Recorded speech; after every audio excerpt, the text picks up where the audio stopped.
Marin Carvalho nënshkroi dokumentet e divorcit në heshtje, ndërsa ish burri i saj qeshte hapur përballë saj në zyrën e noterit. Zëri i tij ishte i lartë, i sigurt, i mbushur me përbuzje, sikur donte që të gjithë ta dëgjonin. Ai tha se ajo as nuk kishte marrë mundimin të punësonte një avokat dhe se kjo nuk do të përfundonte mirë për të. Marin nuk reagoi. Ajo vetëm uli kokën dhe vazhdoi të firmoste faqet njëra pas tjetrës, me duar që i dridheshin lehtë. Kur gjithçka përfundoi, ajo doli prej andej pothuajse pa asgjë, një apartament të vjetër dhe asnjë qindark nga kursimet që kishin ndërtuar gjatë viteve. Ricardo doli duke festuar, i bindur se kishte fituar, se kishte dalë triumfues nga ajo histori. Ajo që ai nuk dinte ishte se vetëm 3 ditë para asaj nënshkrimi, Marin kishte marrë një telefonat që do t'i ndryshonte jetën përgjithmonë. Disa ditë më parë, Marin ishte zgjuar nga zhurma e fortë e derës që u përplas. Ricardo kishte dalë sërish pa paralajmërim. Ajo hodhi një sy nga ora. Ishte ende herët në mëngjes. Me shumë gjas ai kishte shkuar për të vrapuar në park, si çdo javë. Ajo u ngrit ngadalë, duke ndier peshën e 6 viteve martesë mbi shpinë. Shtëpia ishte tepër e heshtur, një heshtje e rëndë, e një orë që e shoqëronte prej kohësh. Në kuzhinë, ajo përgatiti kafen dhe ndërsa priste që uji të vloj, vështroi frigoriferin e mbuluar me letra, fatura dhe shënime të ngjitura me magnet. Të gjitha ishin me shkrimin e Ricardos, pagesa e dritave, llogaria e përbashkët, ushqimet, transferimi i pagës së saj. Marin punonte me kohë të pjesshme si sekretare në një klinikë fizioterapie. Nuk fitonte shumë, por mjaftueshëm për t'u ndier e dobishme. Problemi ishte se çdo muaj, ditën e pagesës, Ricardo e priste me telefon në dorë dhe e pyeste pa e parë në sy nëse e kishte transferuar pagën. Ajo e transferonte gjithmonë, pa kundërshtuar. Atë mëngjes, piu kafen vetëm, duke parë nga dritarja. Një grua në ndërtesën përballë varte rroba në tel. Një jetë e thjeshtë, por që i dukej më e lirë se e saja. Telefoni i ra. Ishte shefja e klinikës, e cila i kërkoi nëse mund të mbulonte turnin e pasdites sepse Carla ishte sëmur. Marin pranoi, duke e ditur tashmë se kjo do ta zemëronte Ricardon. Siç pritej, ai nuk e pëlqeu ndryshimin e rutinës. Ajo i dërgoi mesazh për ta njoftuar dhe përgjigjja erdhi menjëherë, e ftohtë dhe kritikuese. Marin nuk u përgjigj. Kur mbërriti në klinik, dita kaloi shpejt. Ajo e donte punën e saj.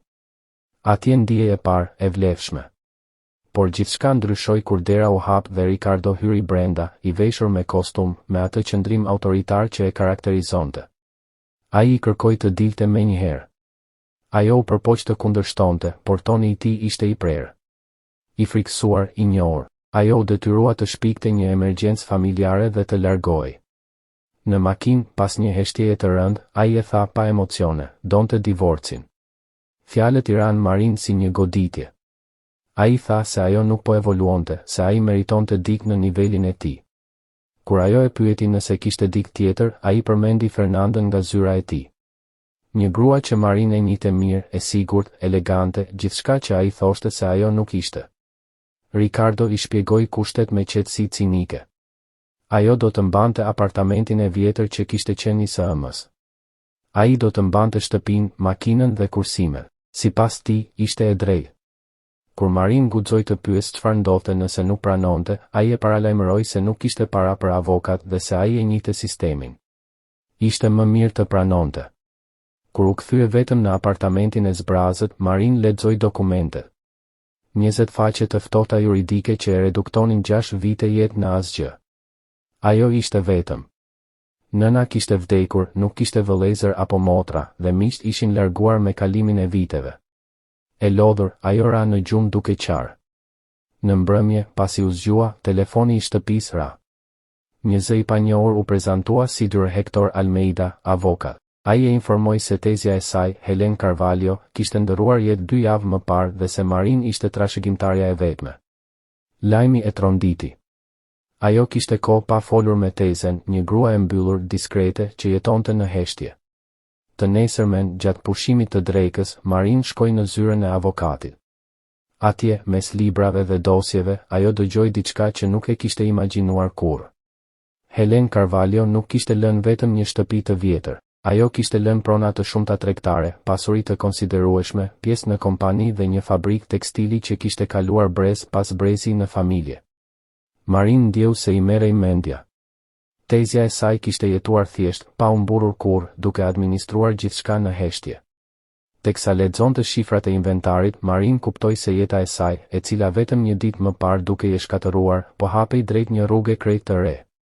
Një fillim që askush, dhe sidomos Ricardo, nuk e kishte parashikuar. Fabrika tekstile kishte kontrata me marka të njohura veshjesh. Aksionet e saj vlenin qindra mijëra. Marin e ndjeu zërin t'i dridhej kur pyeti nëse gjithçka që po dëgjonte ishte e vërtetë. Avokati e konfirmoi me qetësi dhe shtoi se kishte edhe diçka tjetër. Helen Carvalho kishte lënë një letër posaçërisht për të, me kërkesën që t'i dorëzohej personalisht. Ai nxori nga dosja një zarf të vjetër, paksa të verdh nga koha, dhe ia zgjati Marin. Ajo e hapi me kujdes, sikur kishte frikë ta dëmtonte. Brenda ishte një letër e shkruar me dorë, me shkrimin e butë dhe të rregullt të tezës së saj. E dashura ime Marin, nëse po e lexon këtë letër, do të thotë se unë tashmë jam larguar. Më fal që nuk kam qenë më e pranishme në jetën tënde. Gjithmonë kam qenë një njeri i vetmuar, por dije se të kam vëzhguar nga larg. Letrat e tua më sillnin gëzim. Unë e di që je martuar me një burr që nuk të vlerëson. E di që po jeton një jetë më të vogël nga ajo që meriton. Prandaj po ta lë gjithçka ty nuk është vetëm para, Marin, është liri. Përdore këtë pasuri për të qenë e lumtur, për të bërë zgjedhjet që kur nuk ke pasur mundësi t'i bësh. Dhe mos haro, je më e fortë nga sa mendon. Me dashuri, Tezja Helen. Marin e lexoi letrën disa herë. Lotët i rridhnin pa zhurmë. Tezja e kishte ditur gjithmonë. Ajo kishte parë gjithçka. Kur më në fund ngriti syt, e pyeti avokatin sa vlente e gjithë ajo pasuri. Ai shfletoi dokumentet dhe tha një shifër të kujdesshme, por tronditse. Rreth 8 milion. Marin ndjeu se po i merrej fryma. 8 milion. Ajo që kishte jetuar duke kërkuar leje për çdo gjë të vogël. Ajo që kishte transferuar çdo muaj gjithë pagën e saj. 8 milion që do të ishin vetëm të saja. Ajo pyeti se kur gjithçka do të bëhej zyrtare. Avokati shpjegoi se procesi i inventarit do të zgjaste pak, sepse gjithçka ishte shumë e rregull. Brenda 2 javësh, ajo do të mund të dispononte pasurinë. Marin bëri llogarit në mendje. Divorci ishte përpara. Nëse gjithçka ndodhte sipas planit, Ricardo nuk do të kishte asnjë të drejtë. Me zë të kujdesshëm, ajo bëri disa pyetje juridike. Avokati e siguroi se trashëgimia ishte pasuri personale dhe se ish burri nuk kishte asnjë pretendim mbi të. Ajo nuk kishte asnjë detyrim ta njoftonte atë për diçka që ende nuk ishte zyrtarizuar.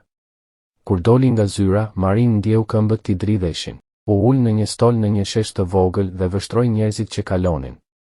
Jeta e saj kishte ndryshuar përgjithmonë. Ajo i dërgoi një mesazh Ricardos duke i konfirmuar se do të ishte e pranishme për nënshkrimin. Dhe për herë të parë pas shumë vitesh, buzëqeshi me sinqeritet. Ditët pasuese kaluan ngadalë. Marin vazhdoi rutinën, por brenda saj po ndërtonte një jetë të re. Ditën e divorcit, ajo u paraqit e qetë dhe e vendosur. Ricardo erdhi i shoqëruar nga Fernanda, e cila e shikonte me një buzëqeshje përçmuese. Marin e përshëndeti pa emocion. Brenda zyrës së noterit, gjithçka u krye shpejt. Ajo firmosi pa hezitim. Ishte fundi i një burgu të heshtur. Kur doli, ishte zyrtarisht e divorcuar. Atë mbrëmje porositi pica, diçka që më parë nuk i lejoi.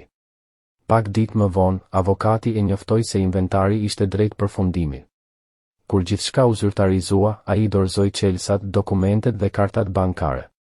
Ishte shumë për t'u përballuar në një moment të vetëm. Vendimi i saj i parë ishte i qartë, donte të vizitonte fabrikën e tezës. Ata shkuan bashk. Gjatë rrugës, avokati i shpjegoi se fabrika kishte 10 punonjës dhe një menaxhere besnike, zonja Kleuza, e cila kishte punuar aty për dekada. Kur mbërritën, Marin u përball me një godinë të madhe industriale. Brenda, makineritë punonin pa pushim. Ajri mbante erën e bojës dhe tekstilit.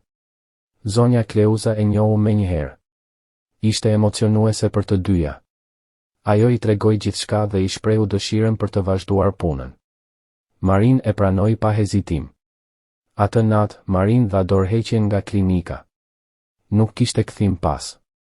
Ditë më vonë, erdhi një klient i rëndësishëm. Marin mori pjesë në takim, ndonë se ishte nervoze.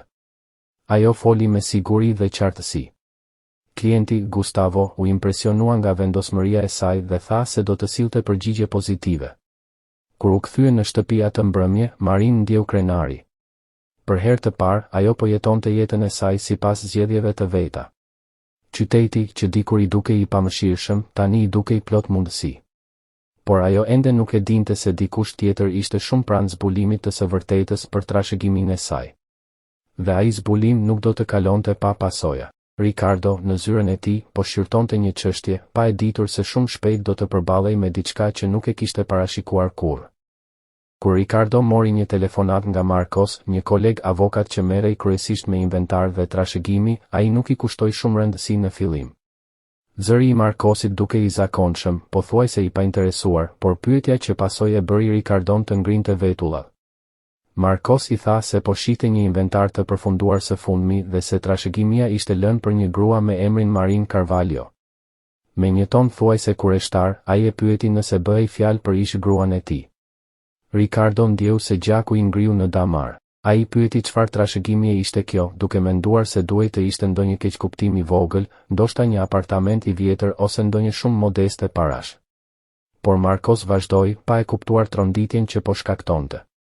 Ai shpjegoi se bëhej fjalë për një pasuri të madhe, prona tregtare, një fabrikë tekstili dhe aksione në kompani. Një vlerë e vlerësuar në miliona. Ricardos i rrëshiti telefonin nga dora pothuajse. Miliona. Ai mezi arriti të dëgjonte pjesën tjetër të bisedës. Inventari ishte hapur pak para divorcit dhe ishte mbyllur pak pas tij. Marcos e pyeti nëse ai nuk kishte qenë në dieni. Ricardo e mbylli telefonin pa dhënë asnjë përgjigje. Duart i dridheshin. U ul përpara kompjuterit dhe hyri në sistemin e regjistrave publik. Me lëvizje të shpejta dhe nervoze, shtypi emrin e Marin Carvalhos. Dokumentet u shfaqen menjëherë në ekran. Prona të regjistruara në emrin e saj. Data e regjistrimit ishte pas divorcit.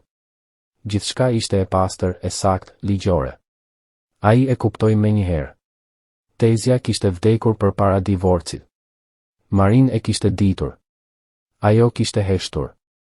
Kishte pritur momentin e duhur. Ricardo u ngrit me vrull, duke rrëzuar karrigen pas tij.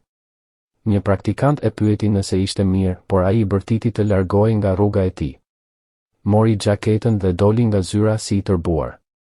Hip në makinë dhe u nis me shpejtësi drejt zyrës së regjistrimit të pasurive. Duhej t'i shihte dokumentet me sytë e tij. Në radhë, ai ishte i skuqur, i djersitur, i tensionuar. Kur erdhi radha e tij, kërkoi certifikatat e pronësisë për të gjitha pasuritë në emër të Marin Carvalhos. Punonisja i printoi dokumentet dhe ia dorëzoi. Ishin disa faqe të mbushura me shifra, adresa dhe data. Ricardo i lexoi një nga një, duke shpresuar të gjente ndonjë gabim. Por nuk kishte asnjë. Gjithçka ishte reale. U kthye në makinë dhe goditi fort timonin, duke lënduar dorën. Dhimbja fizike nuk ishte asgjë krahasuar me dhimbjen e brendshme. Ai kishte humbur gjithçka. Kishte menduar se kishte fituar, por në të vërtetë ishte mashtruar nga gruaja që ai e kishte nënvlerësuar për vite. U përpoq ta telefononte Marin. Numri nuk ekzistonte më. Provoi të dërgonte mesazh. Ishte bllokuar. Me shpresën e fundit, shkoi në apartamentin e vjetër ku ajo kishte jetuar. I ra ziles disa herë, por askush nuk u përgjigj. Një fqin doli në korridor dhe i tha se gruaja ishte shpërngulur një javë më parë. Askush nuk e dinte se ku kishte shkuar. Ricardo zbriti shkallët me dëshirën për të bërtitur. Marin kishte zhdukur çdo gjurmë.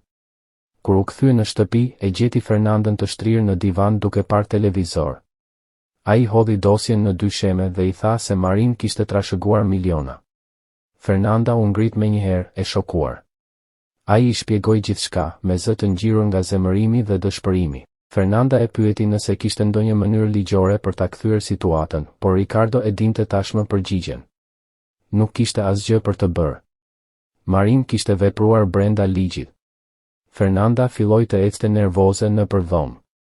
Kur u ndal, sytë e saj ishin të ftohtë, llogaritës. Ajo e pyeti çfarë do të bënte tani. Ricardo tha se duhej të fliste me Marin, të kuptonte pse kishte vepruar ashtu. Fernanda qeshi pa humor dhe I tha se përgjigjja ishte e qartë. Ai e kishte poshtëruar, e kishte kontrolluar, e kishte trajtuar si asgjë. Ajo thjesht kishte kthyer atë që kishte marrë. Pastaj, pa shumë fjalë, Fernanda filloi të mbledh gjërat e saj. Ajo I tha se kishte hyrë në atë lidhje duke menduar se ai ishte një burr me të ardhme dhe stabilitet, por tani ai ishte I zhytur në borxhe dhe I mundur. Ajo nuk donte të ishte me një humbës. Para se të largohej, I tha se gjithmonë e kishte menduar Marin më të zgjuar se ai. Thjesht nuk e kishte ditur sa shumë.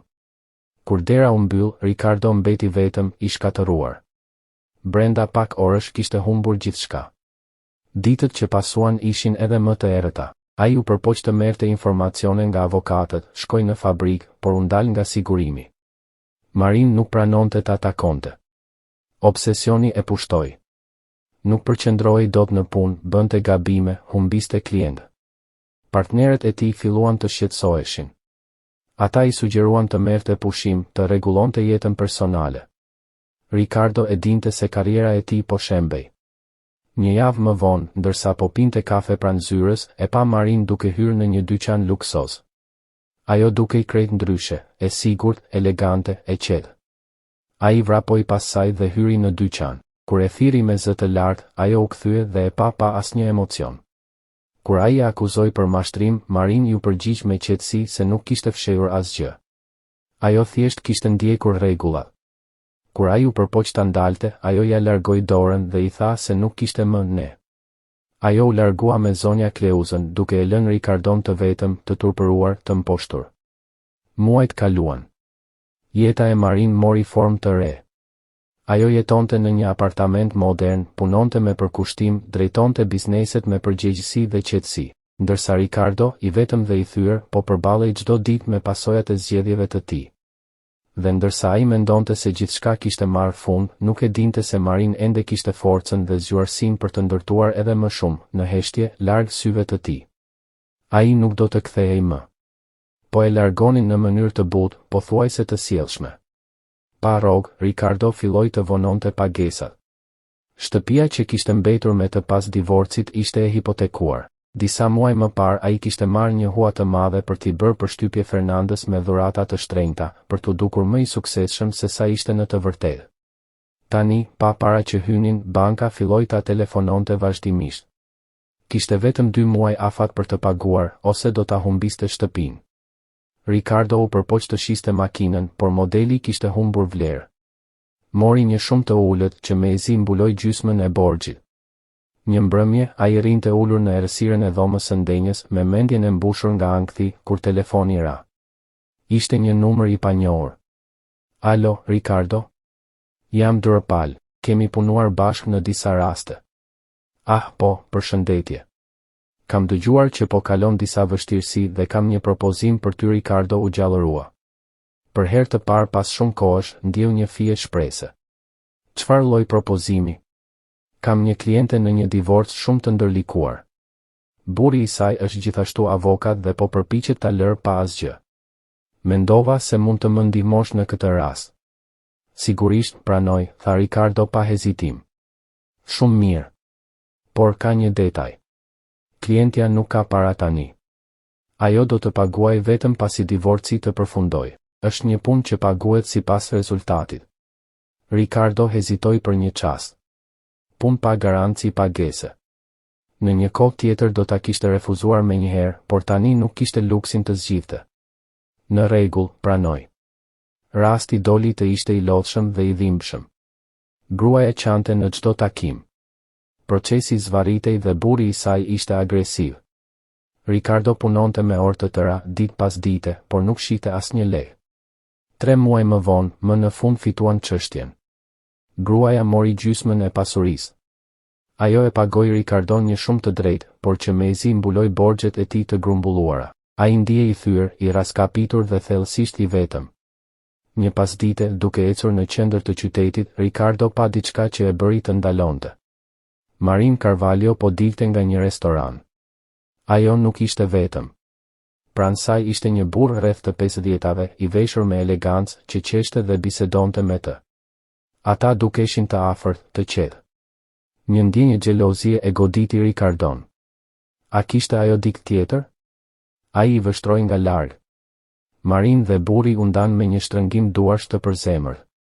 Ajo hipi në një makinë me shofer dhe u largua. Ricardo mbeti aty duke parë makinën që zhdukej në qoshe. Në atë moment e kuptoi një të vërtetë të dhimbshme, Marin kishte vazhduar përpara. Ajo nuk mendonte më për të, nuk ndjente as inat e as urrejtje. Thjesht e kishte fshirë Ricardon nga jeta e saj. Dhe kjo I dhembte më shumë se çdo përballje. 2 muaj më vonë, Ricardo humbi shtëpinë. U shpërngul në një apartament të vogël dhe të lirë në një lagje të largët. Mori disa punë të rastësishme si avokat, por asgjë të qëndrueshme. Jetonte duke numëruar çdo qindark. Një mbrëmje, duke u kthyer me autobus, pa një billboard të ndriçuar, tekstilet Helen, cilësi që vesh të ardhmen. Poshtë, me shkronja më të vogla, shkruaj, Marin Carvalho, drejtoresh. Ai zbriti dhe qëndroi duke e parë gjallë. Jeta që kishte hedhur poshtë, gruaja që kishte përçmuar, tani ishte lart, e ndriçuar dhe fitimtare. Ndërsa ai ishte poshtë, I vetëm, I thyer dhe I harruar. Ricardo më në fund e kuptoi. Nuk kishte humbur vetëm paratë. Kishte humbur njeriun e vetëm që ishte kujdesur vërtet për të. Dhe tani ishte shumë vonë për t'u kthyer pas. Por historia e Marinës vazhdonte dhe ajo kishte zgjedhur të jetonte, të ndihmonte dhe të ecte përpara, pa u kthyer më pas.